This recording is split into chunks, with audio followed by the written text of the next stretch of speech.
o que a Bíblia diz sobre permanecer solteiro. Permanecer solteiro.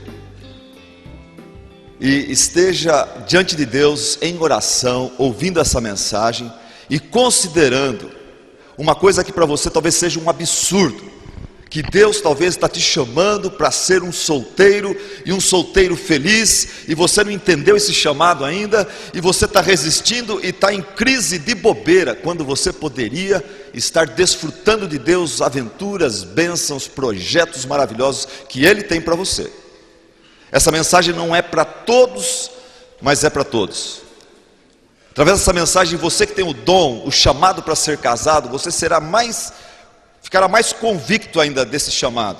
Mas muitas pessoas que são chamados para serem solteiros, por Deus, por causa da sociedade, por causa de um pai, de uma mãe ignorantes quanto à palavra de Deus, como eu admito, tenho sido ignorante quanto a isso, até o estudo que fiz e preparei para apresentar para vocês agora. E esses pais foram pressionando, estão pressionando você, casa, casa, casa, quando Deus lá do céu está falando, não é nada disso. O meu chamado para você, o que eu tenho para você é outra coisa, tão boa quanto o casamento. Vamos lá, o que a Bíblia ensina sobre permanecer solteiro. Eu inicio dizendo a você, declarando a você, que o que a Bíblia ensina sobre permanecer solteiro não corresponde com a opinião popular, e não corresponde com a opinião nem mesmo da maioria dos cristãos, dos membros das nossas igrejas. Dentro de nossas igrejas há muitas pessoas que dizem e pensam assim: primeiro, todos os solteiros são solitários, coitados deles. Todos os solteiros, se pudessem, gostariam de se casar. As únicas pessoas felizes, eles pensam, eles dizem, eu dizia, as únicas pessoas felizes são os casados. Outro mito, outro absurdo, o casamento é o único estilo de vida normal para um adulto. Por isso alguns pais, vendo a filha passar pela adolescência, chegando aos 20 anos, 21, 22, não namora, não fala em casamento, os pais começam a coçar a cabeça e ficar preocupados, vendo o filho com 25 anos, solteiro, eles cochicham com seu melhor amigo: será que o meu filho tem algum problema? Até nossas igrejas, olha o absurdo, até nossas igrejas preferem pastores casados, de preferência com filhos, 2 pelo menos, pois assumem que os solteiros são pessoas incompletas. Eu mesmo sou culpado e admito de ter oprimido seminaristas que chegam perto do exame examinatório para concílio, para ordenação, apertá-los: e a sua vida conjugal, quando é que você vai se decidir? Já pensou em que irmãzinha, com que irmãzinha você vai se casar? Olha para a nossa igreja, há muitas. Tem um rapaz que nós apertamos tanto ele, que ele ficou apavorado, e ele ansioso de assumir o ministério, de pregar o evangelho, de ser aceito e passar pelo concílio dos 14 pastores que estavam lá, que estariam lá e vieram. Ele correu, se afobou, e ele começou a olhar suas opções, e ele se precipitou, e tinha 2 moças só que eram opções para ele. Uma era muito bonita, mas ela meio que vazia. A outra era diferente. Não existe gente feia, existe gente diferente. Essa outra era diferente. Gente, fazer um parênteses aqui. Olha, se você é bonito, Davi era bonito, a Bíblia fala que ele era bonito. José era bonito, a Bíblia fala que José era bonito, não só de rosto. José era sarado, naturalmente, sem ir à academia. José já era definido, a Bíblia fala isto. Sortudo ele. Deixa eu dizer uma coisa para você: existem bênçãos, porque a maioria de nós não é como José. A gente olha que está na cara, tem alguns Josés aqui, algumas Marias, algumas Saras aqui. A maioria de nós somos diferentes. Mas eu tenho uma palavra de encorajamento para você.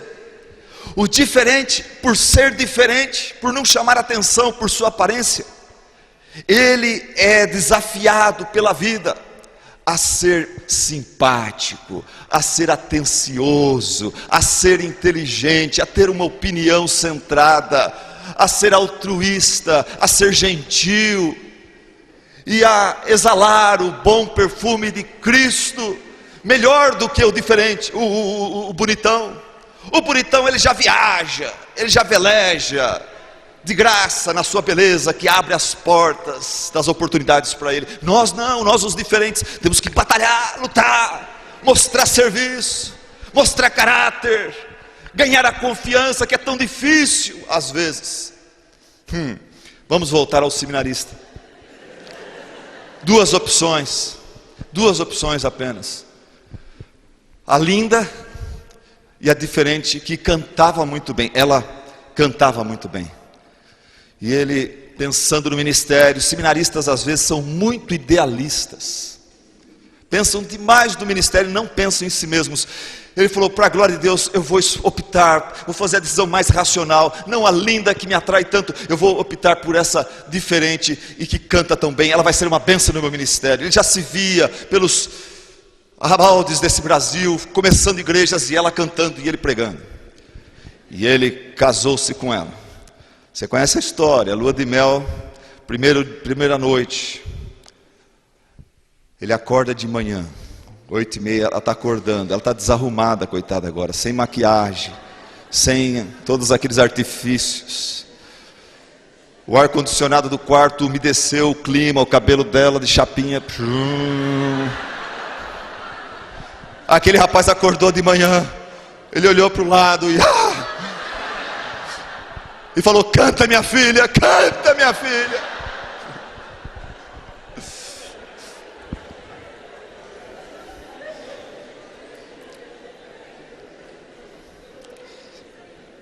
Até nossas igrejas preferem pastores casados, com preferência pastores com filhos, pois eles assumem que solteiros são adultos incompletos. Irmãos, essa ideia que as igrejas fazem, que os membros das igrejas fazem, esta ideia é uma visão errônea, é uma visão baseada no Antigo Testamento apenas, é uma visão baseada na visão judaica, baseado na interpretação judaica de Gênesis capítulo 2, versículo 18, onde Deus disse: não é bom que o homem esteja só, far-lhe-ei uma auxiliadora que lhe seja idônea. Sabe o que os judeus, a tradição judaica diz sobre este verso aqui, interpretando, o comentário judaico diz sobre este verso de Gênesis 2:18, e diz assim: aquele que não tem uma esposa vive sem bondade, sem ajuda, sem alegria, sem bênção, sem redenção.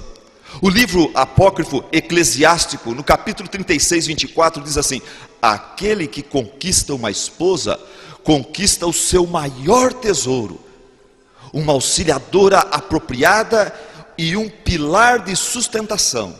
Aonde não existe cerca, a propriedade será invadida, e aonde não existe uma esposa, o homem irá vagar e vaguear. E quem não, daí ele fala: e quem irá confiar em um homem que perambula de cidade em cidade? Quem irá confiar num homem assim? E o Talmud, olha o que o Talmud fala: o homem que aos 20 anos ainda não se casou, está vivendo em pecado, com certeza. O homem que até os 20 anos não se casou, tem pecado na vida desse homem. Cuidado com ele, fique esperto. O Talmud diz isto.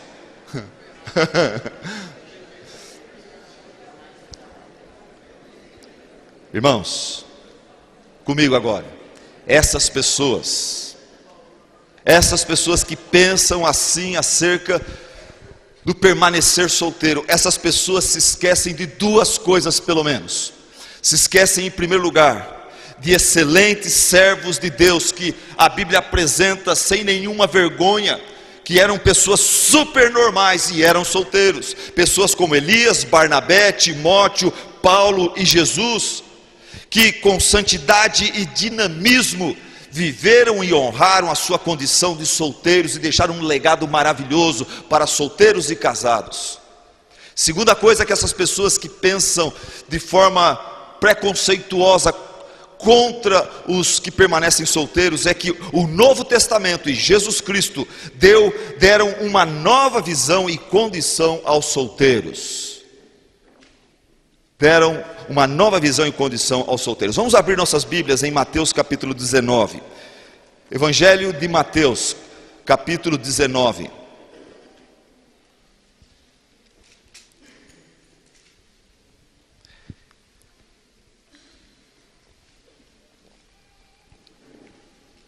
Versículo 3 até o 12. Mateus 19, 3 a 12.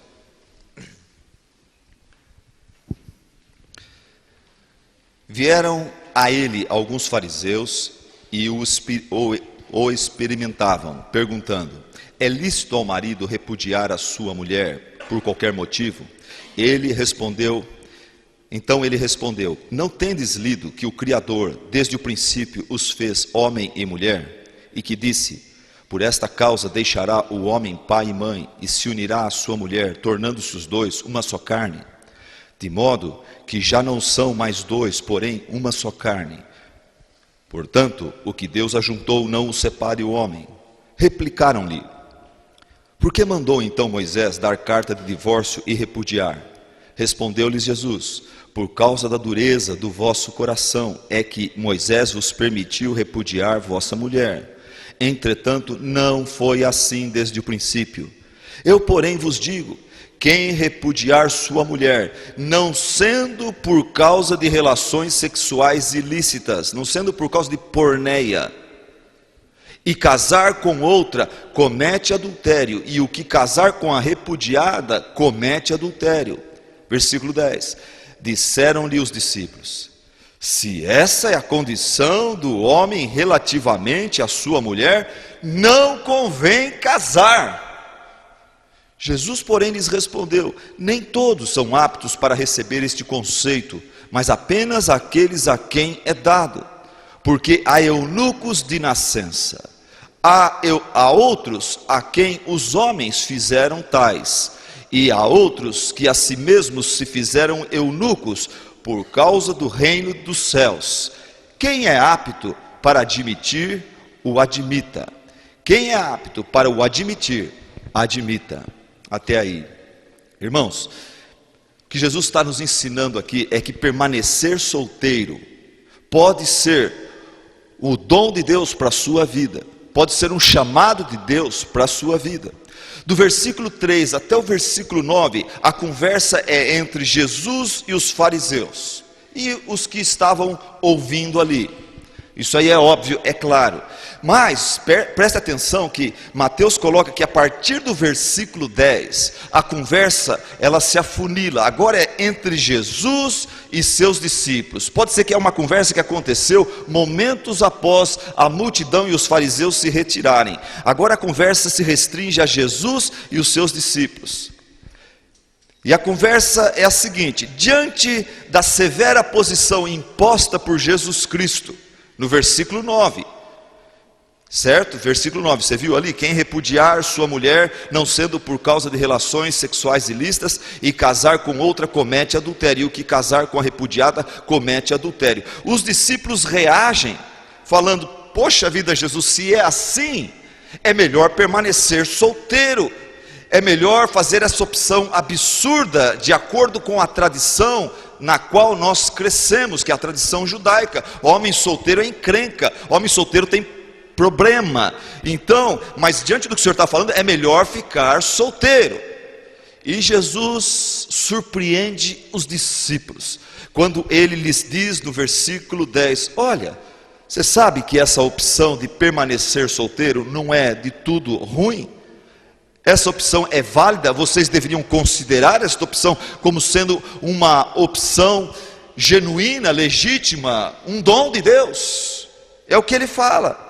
Jesus responde que essa ideia é uma opção válida, e que esse conceito de permanecer solteiro, de Jesus, é dom de Deus, é algo que alguns de vocês aqui nesta manhã deveriam considerar receber do Senhor como um presente.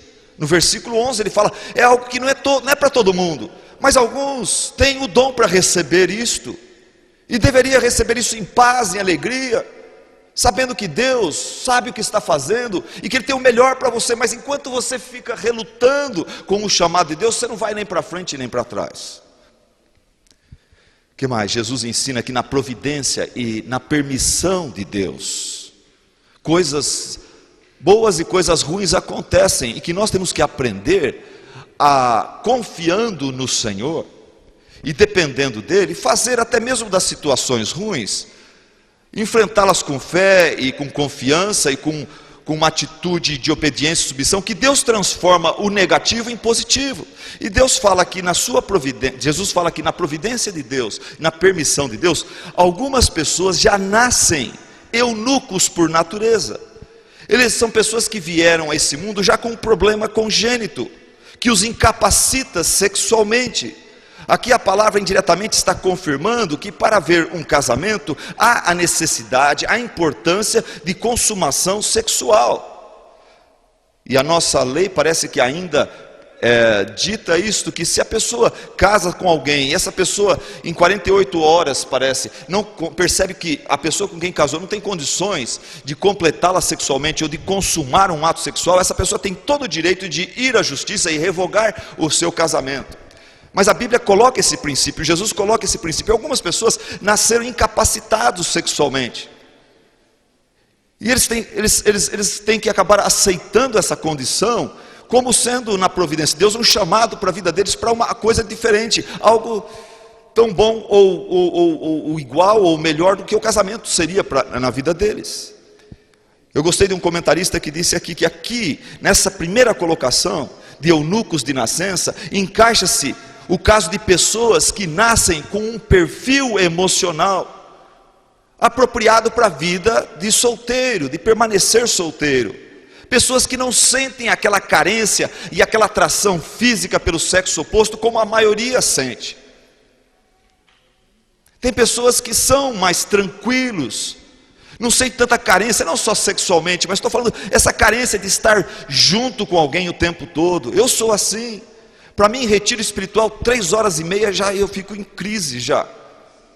Eu faço, às vezes na minha igreja, falo, olha, eu vou para um sítio de um irmão lá, para ler a Bíblia, orar, eu vou passar 2 dias lá, eu não aguento meio-dia. Meio-dia eu já orei o que tinha que orar, já senti a presença de Deus, eu começo a ficar incomodado, eu preciso ter gente ao meu redor. Por isso, a minha esposa é assim também, ela é mais do que eu ainda. Nós escolhemos ter muitos filhos, que nós gostamos da nossa casa cheia de gente, eu gosto de ver a mesa cheia de gente, eu gosto de ver os amigos vindo, os namorados, eu reclamo, mas eu gosto dos namorados, eles vêm, e eles trazem os amigos. Fala nisso, a minha filha mais nova está solteira, as inscrições estão abertas. Traga o seu olerite, igual o pastor Clodoaldo falou. E tem a amiga dela, a Fernanda, também está à disposição aí, viu? Representando os jovens da Igreja Batista de Tupã.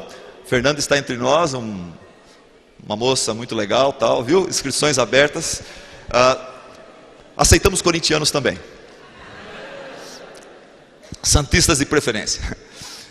Mas você não conhece um amigo seu que curte ficar sozinho, ir para o seu apartamento, ficar sozinho, curte? Eu não sou assim, essa pessoa é assim.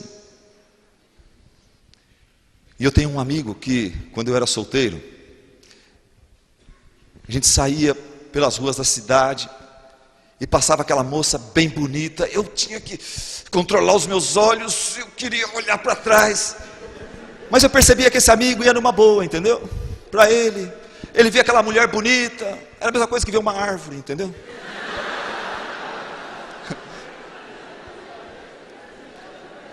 Sinais dos tempos, irmãos, melhor, sinais de um chamado, sinal de um chamado. A pessoa como essa pode ser motivada a entrar num casamento por pressão do pastor, pressão dos amigos, pressão do pai, da mãe. Ele quer agradar, ele é um ser social, ele quer agradar os outros, e ele fala: poxa, se é assim, todo mundo veste roupa, eu visto roupa, todo mundo torce para o Corinthians, eu torço para o Corinthians, todo mundo casa, eu tenho que casar também. Quando na verdade ele não tem esse chamado para o casamento, Deus tem planos melhores para ele. O que mais? Jesus fala sobre os eunucos de nascença. Jesus fala sobre homens que foram feitos eunucos. Provavelmente aqui Jesus estava falando daqueles que aceitaram serem castrados a fim de trabalhar nos haréns das cortes reais. Isso era algo comum nos dias de então. Ou então Jesus está falando de homens que foram mutilados na guerra. Irmãos, é horrível isso, mas está na história. Há pinturas egípcias que mostram o soldado egípcio próximo de uma pilha de pênis, porque os egípcios, quando venciam um exército, eles castravam todos aqueles soldados, e era uma glória para eles exibir quantos soldados foram dominados e foram vencidos. E então Jesus podia estar falando: tem homens que foram feitos eunucos, foram mutilados na guerra ou punidos por algum crime. E na providência de Deus isso aconteceu. Eles agora têm que continuar a vida, não pode se matar por causa disso. Tem que continuar a vida e se adaptar e procurar no Senhor quais são as opções agora, o que fazer e tocar o barco.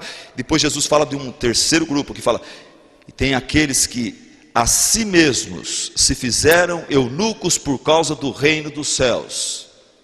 E aí a gente logo pensa naquele pastor, naquele missionário que abre mão do direito, do prazer, do privilégio de ser casado, de formar família, e serve ao Senhor, e vai para um lugar distante, vai servir a Deus numa tribo indígena, onde remotamente ele vai encontrar alguém com quem haja condições, compatibilidade de um casamento. Ali ele sabe que indo para lá ele está abrindo mão, ele está se fazendo a si mesmo de um eunuco.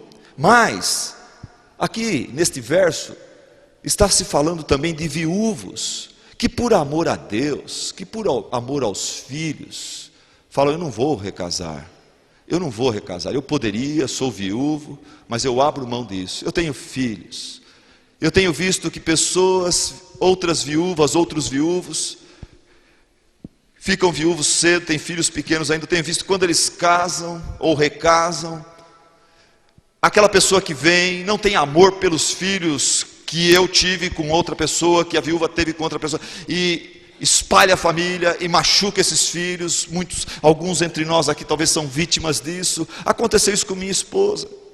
Sua mãe faleceu, ela tinha 16 anos, seu pai casou com uma mulher bem mais nova. A mulher que veio, casou com meu sogro, não queria saber dos filhos da outra, e foi pondo para fora de casa, e gerou muitas marcas, muitas feridas na vida da minha esposa e seus dois irmãos.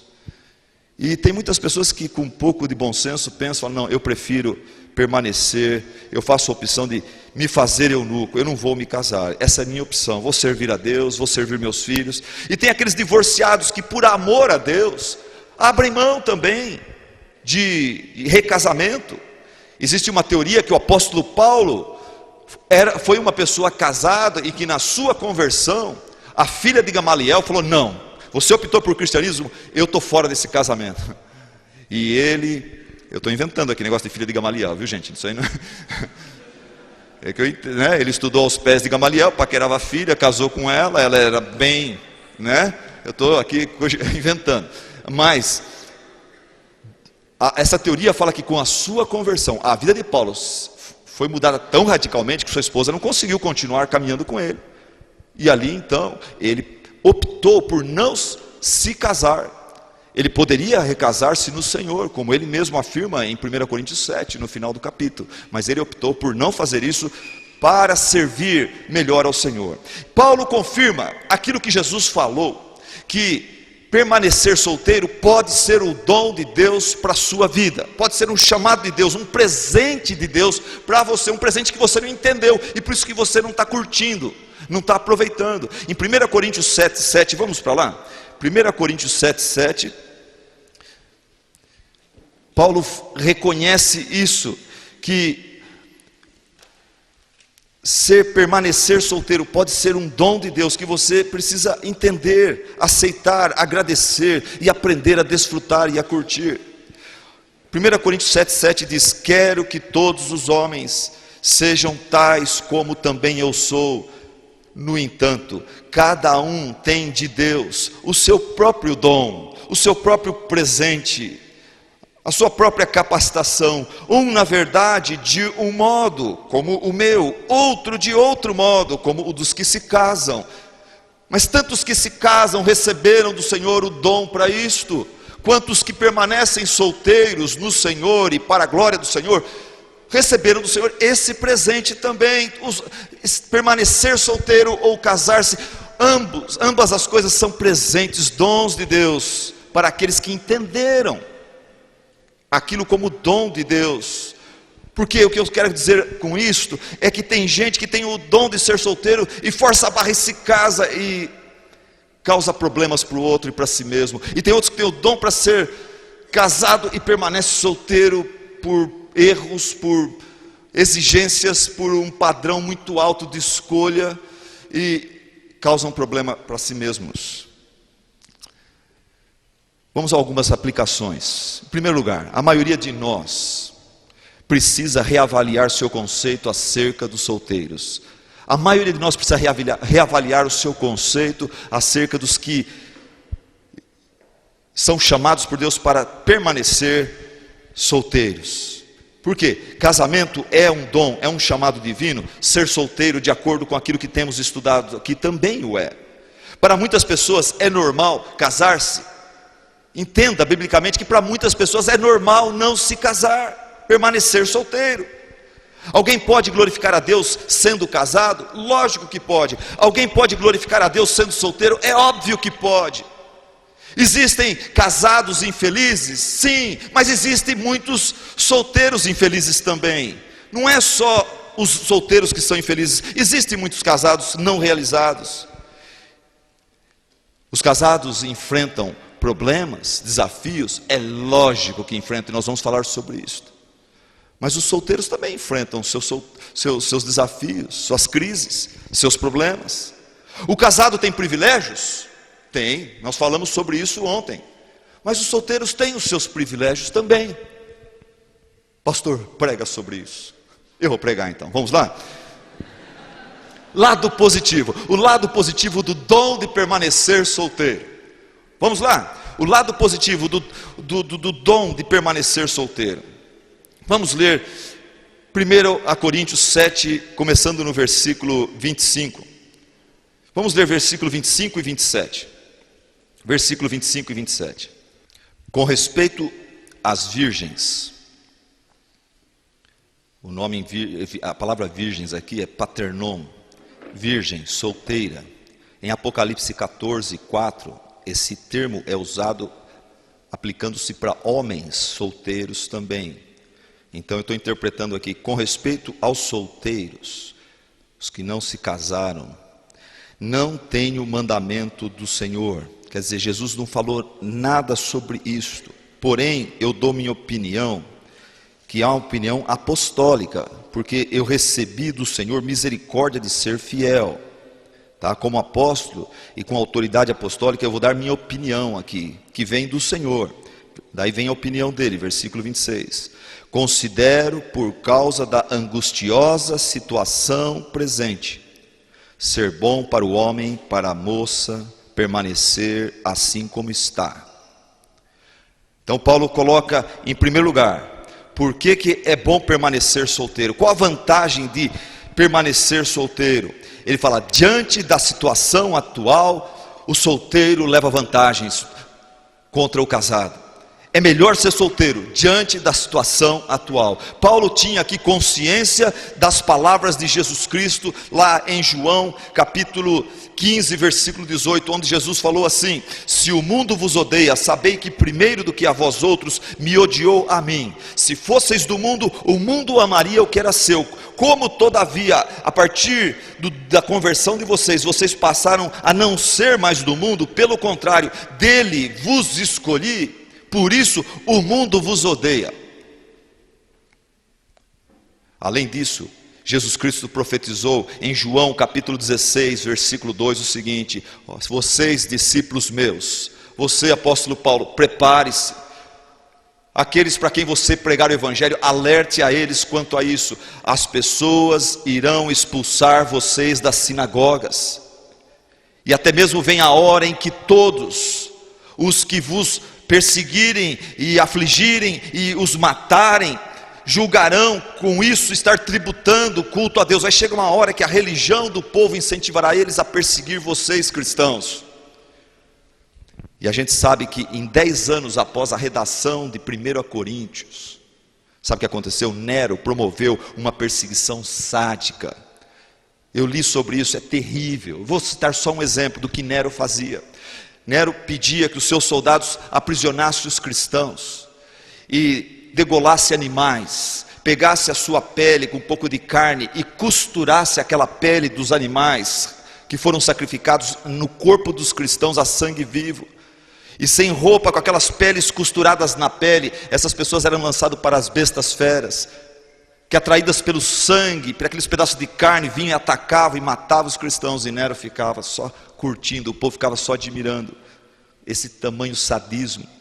Em 10 anos, quando Paulo escreveu isto, olha, por causa da angustiosa situação presente, fica difícil formar família, ter filhos, cuidar de crianças, fugindo por causa do nome de Jesus Cristo, sendo atropelado, sendo perseguido dessa forma. E antes mesmo que isto acontecesse, o próprio apóstolo Paulo várias vezes foi açoitado, apedrejado, perseguido e preso.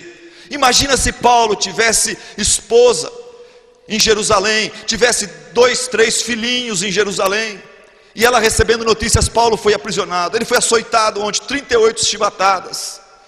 As suas costas estão em sangue vivo e em carne viva. Essa esposa, quanto sofrimento iria passar, os seus filhos como queriam sofrer, quanta preocupação, quanta agonia da família dele em relação a ele, e dele em relação à sua família. Ele naquela célula ali pensando: em meus filhos, quem que vai cuidar deles? O que será de mim? O que será da minha esposa? Mas pastor, isso daí é coisa que aconteceu naquele tempo. Será que isso se aplica a nós hoje aqui? Ô tonto, você não leu 1 Timóteo, 2 Timóteo 3, 1 a 5, ontem comigo aqui? O que diz lá? O que disse lá? Lá fala que os últimos dias serão legais, bacana. Jesus ia ficar super popular, os crentes iam lançar um monte de modas gospel, e a gente ia ser os bacanas do Brasil, da América Latina, é isso? Não. Lá fala que os últimos dias nos quais nós estamos vivendo serão dias difíceis, complicados. Os homens não serão bonzinhos. Tecnologicamente falando, o ser humano estará se desenvolvendo, mas em termos de caráter, de vida espiritual, a coisa vai indo de mal a pior. Os homens serão mais e mais egoístas, avarentos, arrogantes, blasfemadores, ingratos, traidores, inimigos do bem. Vivemos em dia hoje que a nossa sociedade é inimiga do bem, aquilo que não presta. As nossas melhores celebridades, os meninos e as meninas, e os homens e as mulheres mais lindas do Brasil são escolhidas pela mídia para promover aquilo que não presta, e falar que aquilo que é mal é bom, e falar que aquilo que é bom é ruim. Essa é a sociedade na qual nós estamos vivendo, existindo. O texto fala que nos últimos dias homens e mulheres serão mais amantes dos prazeres do que de Deus. Que inversão de valores absurda. Nós vivemos nesses dias, vivemos dias difíceis. Somado a isso vem o desemprego, vem a violência urbana, o materialismo exacerbado, a vida corrida, estressante, a competitividade profissional que é grande. O coitado do jovem termina a faculdade colegial, ele não sabe se vai ter emprego, se não vai. Imoralidade exaltada, inversão de valores e pior, abolição dos valores. Com o pluralismo religioso, o relativismo intelectual, nós vivemos no inferno, irmãos. É que nós estamos nos acostumando, como aquele sapo que foi colocado na panela e devagar o fogo foi aquecendo e aquentando a água, e nós estamos lá fervendo, quase estourando, e estamos achando, oh, que mundo bacana, como eu sou abençoado e tudo mais. Sendo assim, Paulo fala, casar-se só complica a situação. Sendo que os nossos dias são tão complicados e tão difíceis, fica difícil você cuidar de si mesmo, quanto mais cuidar de uma esposa, de um marido, de filhos pequenos. Quando você tem que deixá-los numa creche do governo, sabe lá o que aquela mulher vai fazer com o seu filho durante as 8 horas que ela fica, as 6 horas que fica com o seu filho lá. O que ela vai ensinar, o que eles vão deixar na televisão lá, na babá eletrônica para o seu filho ficar assistindo.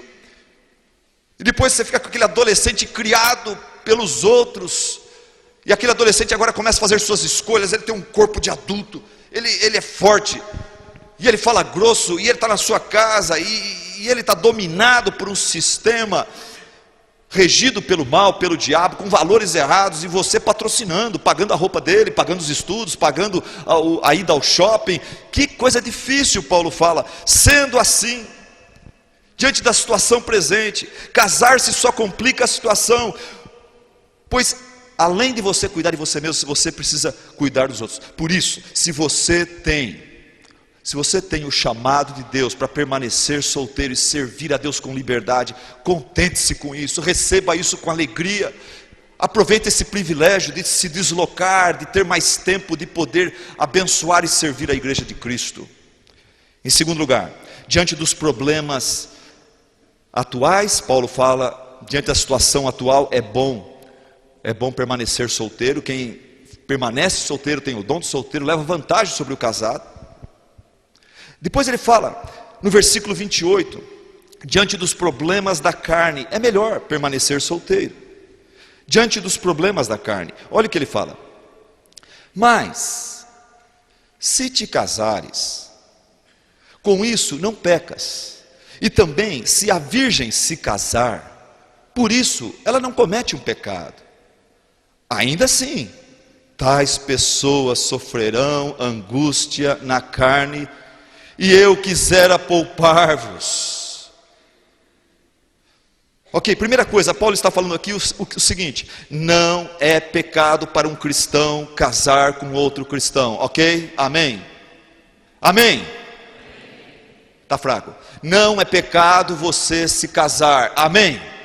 Amém, não é pecado. Paulo está falando isso, não é pecado. Se você quer casar, vai casar, casou, você não cometeu pecado nenhum. Mas em segundo lugar ele fala, mesmo que você tenha o dom de ser solteiro, o contexto implica isso, mesmo que você tenha o dom de ser solteiro, mas ficou ansioso lá e casou-se, você não cometeu pecado, amém? Amém, amém. Paulo está dando uma liberdade enorme aqui. Mesmo que você tenha o dom de ser solteiro, mas é bonitinho, tal, e casou, né? Podia ficar sozinho muito bem, servir mais, mas casou. Paulo falou, você não cometeu pecado, meu irmão. Não fica aí pensando em descasar-se, em divorciar-se para poder servir a Deus. Não faça isso, isso seria um pecado. Agora, Deus vai te dar graça e toca essa vida de casado que você assumiu. Mas Paulo fala, mas saiba que você que se casou, saiba que problemas virão. Você vai sofrer angústia na carne. Paulo está falando aqui que a vida de casado envolve angústias, problemas, desafios. Casamento envolve sim conforto e bênçãos. Nós falamos sobre isso ontem. Casamento envolve conforto e bênçãos. Mas porque ainda somos pecadores, casamento envolve grandes desafios, especialmente relacionados à carne. O que Paulo quer dizer é o seguinte: buscar a santificação da nossa vida sozinho já é difícil. Agora, buscar a santificação e a santidade de vida morando com uma pecadora, que é filha de uma pecadora maior, e que tem filhos com você que são pecadores também, fica complicado, fica difícil. Buscar santificação sozinho não é fácil, junto com uma esposa nervosa, fica mais difícil ainda. Somado a filhos teimosos, mais difícil ainda. Junto com uma sogra ranzinza e possessiva, mais difícil ainda. Amém, meus irmãos? Minha sogra, olha, uma benção, nunca falou nada. Minha sogra nunca falou nada. Quando eu conheci minha esposa, ela já era falecida. Coloca para nós essa foto da Rita e do Davi. Conheçam Rita e Dave. Olha aí. Essa foto ilustra o que o apóstolo Paulo está falando aqui. Olha o que acontece. Quando você pensa em casamento, você solteiro, que está todo assanhadinho, e já viu um par aqui ontem, dançou aí, deu umas reboladinhas para ele ontem na brincadeira, né? Eu vi vocês. Alguém falou, vocês não pagaram o mico, vocês pagaram um gorila. Mas legal, brincadeira, foi tudo jóia e tal. Mas você que está entusiasmadinho com casamento, só pensa em casamento. Olha como que é casamento, olha a realidade. Deus te ama, na Bíblia Ele mostra a realidade. Você é um pacote, é um pecador que tem defeitos, tem problemas, tem fraquezas a vencer. Você está casando e somando os seus problemas com os problemas do outro. Mãe possessiva, pai dominador, irmão chato, irmã antipática, chulé, mau hálito. Não é fácil. Um tem calor demais, o outro tem frio demais. Você vai para a coberta, é duro.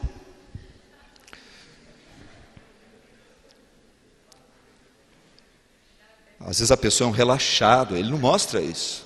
Eu conheço na minha igreja um jovem que quando você olha para ele, para o carro dele, você fala, uau, esse camarada, ele é chique, esse camarada é organizado, limpo, organizado e cheiroso.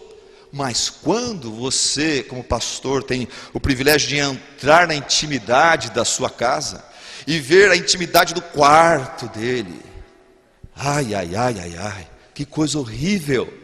E pior, eu conheço moças assim, quando elas chegam na igreja, lindas, perfeitas, aquele cabelo sedoso, chapeado, aquela roupa linda, da Pelicano, novinha, tal, cada fim de semana uma roupa. Quando você olha para o quarto delas, que bagunça. Você abre a porta e você vê uma barata sendo, socorro, não aguento mais isso aqui, me livra. E casar-se pode ser uma ilusão para os incautos, para as pessoas que não pensam e que vivem sempre pensando nesse mundo idílico, nesse mundo da perfeição que o romance apresenta para nós. Jay Adams, eu gosto muito dele. No livro da Fiel, o Lar Cristão, ele define lar cristão. Jay Adams fala, lar cristão não é um lar onde Jesus reina cheio de amor e harmonia e perdão. Lar cristão, Jay Adams fala, é nada mais, nada menos que a união de dois pecadores, perdoados pela graça de Deus, porém ainda pecadores, cada um lutando contra seu próprio orgulho, egoísmo, ira, desonestidade, preguiça, vaidade, impetuosidade, falta de amor. Sim, casamento é um meio de escape providenciado por Deus, dado por Deus para nos livrar da solidão, para nos livrar das tentações sexuais, mas não é a solução para todos os problemas, não é a solução definitiva para essas tentações e essas opressões. De fato, na verdade, muitos levam para o casamento sua solidão de forma tal, não resolvida, que contagia o co-amigo, o parceiro, o marido agora, com a sua solidão. Outros levam para o casamento conceitos errados, que eles aprenderam com os avós, com os pais, que eles praticaram por anos, aquilo está enraizado dentro deles, conceitos errados, práticas erradas acerca do sexo, acerca das finanças, acerca da comunicação, e você abraça aquela pessoa e jura amá-lo e protegê-lo e honrá-lo para o resto da vida, e a hora que você vê após a lua de mel, é um problema sério. Uma missionária chamada Ingrid Trobisch, de 1949 a 1952, ela serviu como missionária solteira no oeste da África. Depois ela se casou. Sabe o que ela disse? Presta atenção. Palavras da experiência de servos de Deus, servas de Deus. Serviu no oeste da África como solteira, vários anos, depois casou-se e continuou servindo. Sabe o que ela falou? Ela falou assim, só existe uma coisa mais difícil do que viver sozinha. Essa coisa é viver com outra pessoa. Pastor, não tem graça nenhuma. Então nós vimos por que é melhor ser solteiro, de acordo com a opinião de Paulo. Primeiro, porque por causa da situação atual, por causa dos problemas da carne. Em último lugar, diante da brevidade da vida, é melhor ser solteiro. Diante da brevidade da vida é melhor ser solteiro. Versículo 29, olha o que ele diz lá: isto porém vos digo, irmãos, o tempo se abrevia. O que resta é que não só os casados sejam como se não o fossem, mas também os que choram como se não chorassem, e os que se alegram como não se alegrassem, e os que compram como se nada possuíssem, e os que utilizam do mundo como se dele não usassem, porque a aparência desse mundo passa. E a frase principal nesses versículos aqui é: a aparência deste mundo passa. A palavra aparência aqui é esquema, estilo de vida, maneira de viver. Pastor Silas, você está todo orgulhoso e contente com a camisa que sua esposa deu, né? Alguém falou que parecia a camisa de presidiário. Está todo orgulhoso, está achando legal? Isso aí passa, pastor. Essa camisa daqui a pouco, a sua esposa vai errar, vai jogar uma cândida nela, ela vai borrar tudo, vai para o lixo. Tudo passa, para de se apegar às coisas passageiras desse mundo. Você está todo aí contente que tem um carro que você está comprando, pagando em 60 vezes, e aquele carro é lindo e está na garagem. Aquilo passa também. Você está contente porque está com uma namorada bonita, ela não é diferente, ela é bonita, e você passa pelo shopping de São José dos Campos ou de Maringá, e os rapazes olham com inveja para você. Isso passa também. Tudo passa. Apóstolo Paulo fala que a nossa vida passa. Tiago fala: essa nossa vida, como é essa nossa vida? Tiago fala: deixa eu definir nossa vida. Nossa vida é como uma neblina que aparece e logo desaparece. O casamento, apesar de ordenado e abençoado por Deus, ele não é eterno. O casamento passa também. Tem gente que acha que vai ficar casado para o resto da eternidade. Para com isso. Olha o que Jesus disse em Mateus 22:30. Jesus falou: porque na ressurreição nem se casam nem se dão em casamento, são porém como os anjos do céu. No céu tem coisa muito melhor do que casamento. O casamento é uma bênção passageira, uma bênção momentânea para essa situação aqui. Enquanto estamos presos e limitados pelo tempo, pelo espaço, quando formos para a eternidade, nós estaremos experimentando coisas infinitamente melhores. Marido e mulher não vão ficar grudados um com o outro lá, só os dois juntos. Eles vão querer contemplar e curtir e desfrutar a comunhão com todos os santos de Deus. E a glória de Deus irá atraí-los mais do que esse amor conjugal que hoje os atrai aqui no mundo. E a frase secundária nesse texto é este: irmãos, o tempo se abrevia. Gente, casamento não é uma instituição eterna, mas passageira. Ele requer um grande envolvimento com as coisas deste mundo. Os pais que estão aqui podem dizer amém para isto. Se você casa, você tem que cuidar da esposa, você tem que cuidar dos filhos, você tem que trabalhar, você tem que providenciar dinheiro, você tem que cuidar da casa, tem que cuidar disso, cuidar daquilo. E você fica gastando tanto tempo com carro, com casa, com coisas, com tranqueiras, que daqui a pouco estão no lixo, estão na garagem, daqui a pouco não tem lugar para colocar essas coisas, e você fica trabalhando e gastando tempo e esforço, energia com tudo isso. E Paulo, o argumento dele é esse: gastar tanto tempo, quando você tem pouco tempo, é uma coisa que não realiza ninguém. É uma coisa que, conforme você vai amadurecendo e ficando mais velho, você vai vendo: puxa vida. Se você, diz o apóstolo Paulo, se você tem o dom de solteiro, o dom para permanecer solteiro e investir na obra do Senhor, talvez você não queira ficar invejando os casados e alegrar-se no Senhor com o dom que Deus tem te dado. E no versículo 32 e 35, Paulo resume tudo isso muito bem, falando que a grande vantagem do solteiro leva sobre o casado é que o solteiro, ele tem oportunidade, condições de se consagrar inteiramente ao Senhor e maximizar a sua vida e servir e realizar muito mais para o Senhor do que ele poderia quando casado. Irmãos, minha igreja, graças a Deus, está indo por um momento muito abençoado. Nós estamos experimentando um momento muito legal. O Espírito de Deus tem soprado sobre nós a cada culto, tem abençoado, tem convertido pessoas, a igreja está crescendo, nós estamos felizes, o Senhor tem dado sinais da sua aprovação, tem provido por nossas necessidades, a igreja está animada, os jovens estão animados, os solteiros estão animados, os casados estão animados, as famílias estão animadas. Eu estou aqui e sinto saudades da minha igreja. E sabe o que acontece? Durante essa fase de crescimento, essa fase de bênção, de avivamento espiritual que está acontecendo em nossa igreja, eu vejo pessoas casadas que gostariam de dedicar mais tempo, de servir a Deus. Eles veem os outros fazendo, eles gostariam, mas eles não podem, e eu vejo neles frustração. porque eles têm as suas obrigações sociais, familiares. Eles têm uma irmã lá, coitada, eu vejo a tristeza na vida dela. Esse fim de semana, enquanto estamos aqui, tem 150 mulheres reunidas num acampamento para mulheres. Minha esposa deveria estar lá, não pôde estar para estar comigo aqui. Quando eu viajo, eu gosto que minha esposa esteja junto comigo. E nesse acampamento tem uma mulher que não pôde ir, porque tem que cuidar dos caprichos de um cônjuge difícil. Aquele moleque que era bonito há 20 anos atrás, hoje é um velho chato.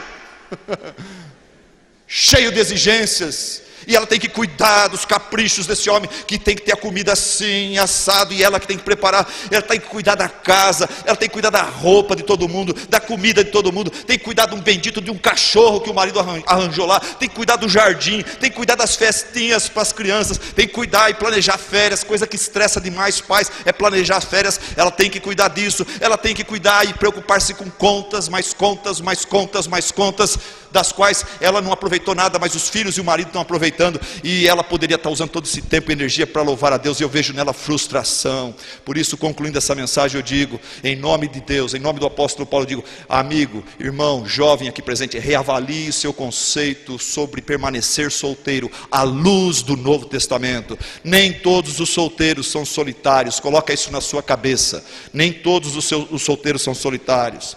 Há uma diferença entre estar só e ser solitário. O solteiro que se consagra a Deus, ele não anda solitário, ele anda na presença do Todo-Poderoso, ele anda na presença de Jesus, servindo a Jesus, sentindo a presença do Espírito Santo. Enquanto ele está sozinho naquele apartamento, a música de louvor a Deus que ele escolheu está tocando e enchendo o seu coração. Outra coisa, coloque na sua cabeça: nem todos os solteiros, se pudessem, gostariam de casar.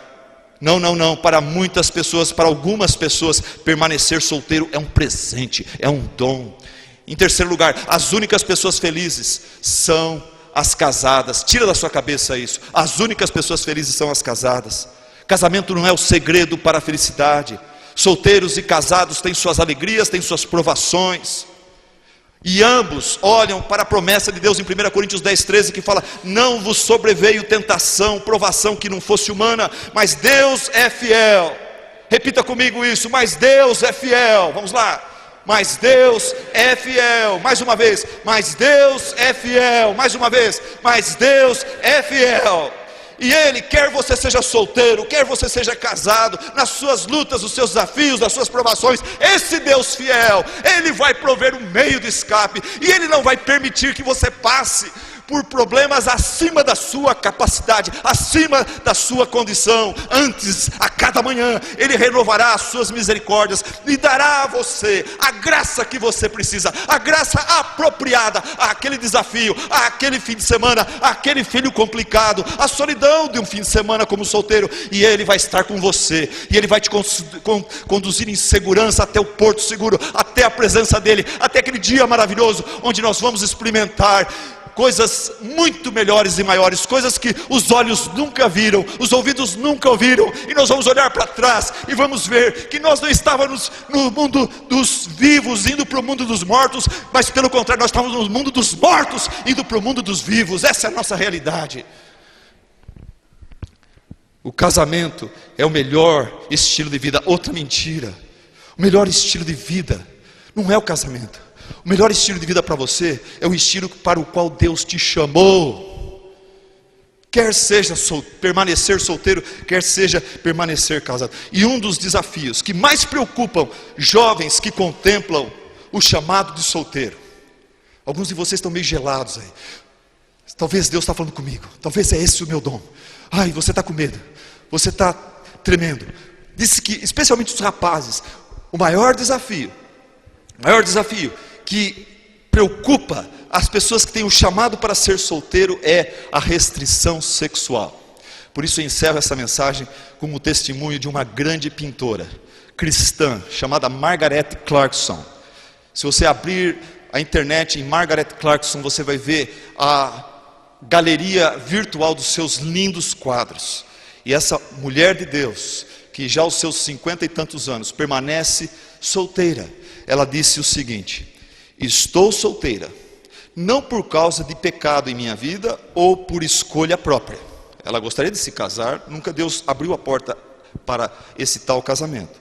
Então ela fala: conforme a vontade de Deus, eu estou impedida de expressar minha sexualidade na beleza de um casamento cristão. Fazer isto fora do casamento, de acordo com as Escrituras, é pecar contra Deus e pecar contra meu próprio corpo, minha própria natureza. Eu não tenho alternativa, senão viver uma vida de celibato voluntário diante de Deus. Pureza não somente de corpo, mas de mente e de espírito. Quero que a minha vida, ela diz, eu quero que a minha vida seja um testemunho vivo de que Deus fortalece e sustenta e conforta aqueles que descansam na sua vontade, e que o chamado de Deus inclui sua capacitação. O chamado de Deus inclui sua capacitação. Eu não preciso cair em adultério, eu não preciso cair em fornicação, porque Deus me capacita para honrar de forma dinâmica, de forma digna, o chamado dele, para eu permanecer solteiro, enquanto assim for a sua vontade. Vamos orar.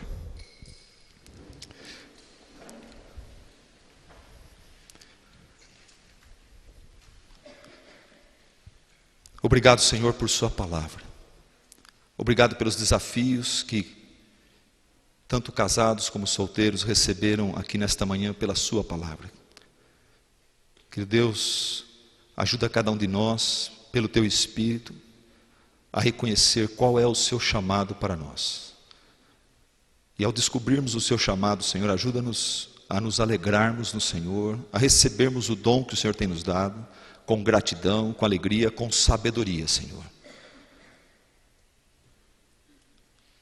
Que Deus nos dá inteligência, nos dá sabedoria, nos dá, Senhor, criatividade, nos dá, Senhor, um coração, uma mente alargada pela fé, para que nós possamos enxergar os projetos maravilhosos que o Senhor tem para cada um de nós, e não ficarmos, Pai, encalhados em um não, quer seja momentâneo, quer seja, Senhor, temporário, quer seja definitivo do Senhor, e a lembrarmos juntos que os seus nãos existem sempre muitos sims, e que nós possamos olhar para esses sims e desfrutá-los, Pai, pela fé, pela tua graça, para a tua glória, em nome de Jesus, amém.